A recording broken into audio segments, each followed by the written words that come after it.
இறை இயேசுவில் பிரியமான அன்பு சகோதர சகோதரிகளே, பாஸ்கா காலத்தில் பயணித்துக் கொண்டிருக்கும் நம் அனைவருக்கும் இன்றைய நாளின் வாசகங்கள் அனைத்தும் இறைவனின் அமைதியை பெற்று செல்ல அழைப்பு விடுக்கின்றது.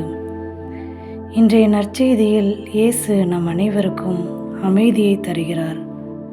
அமைதி என்கிற வார்த்தை சாதாரண மௌனத்தை குறிக்கக்கூடிய சொல் அல்ல. பிரச்சனை இல்லாத தன்மையை குறிப்பதும் அல்ல. அது நெருக்கடியிலும் மன உறுதியோடு இருக்கும் நிலை. எதை பார்த்தும் பயப்படாத துணிவுள்ள நம்பிக்கையுள்ள தன்மை. வாழ்வின் எந்த நிகழ்வுகளிலும் சோர்ந்து போகாத நிலை. அதுதான் இங்கே அமைதி என்கிற ஆசிராக இயேசுவால் அனைவருக்கும் வழங்கப்படுகிறது.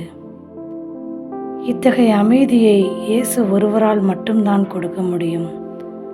அத்தகைய அமைதியை கொடையாக பெற்றவர்கள் மட்டும்தான் வாழ்வின் எல்லா சூழ்நிலையிலும் மகிழ்ச்சியாக வாழ முடியும், நிறைவோடு வாழ முடியும். இயேசுவை உண்மையான மனதோடு பின்பற்றும் அனைவருக்கும் இந்த அமைதி தரப்படுகிறது. புனிதர்களின் வாழ்வும் திருத்தூதர்களின் வாழ்வும் இதற்கு உதாரணமாக அமைகிறது. பவுலடியாரின் பல்வேறு போதனைகளுக்கு மத்தியில் மக்களிடம் அவருக்கு ஆதரவு இருந்தது. அதே சமயம் எதிர்ப்பும் இருந்தது. எதிர்ப்பு என்பது சாதாரணமானதாக இல்லை.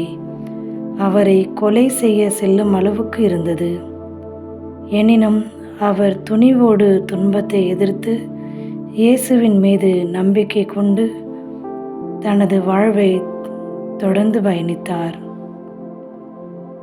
எப்படி அவர்களால் இவ்வளவு துன்பத்திலும் மகிழ்ச்சியாகவும் நம்பிக்கையோடும் வாழ முடிந்தது என்ற கேள்வி நமக்குள் அடிக்கடி எழக்கூடிய ஒன்றாகும்.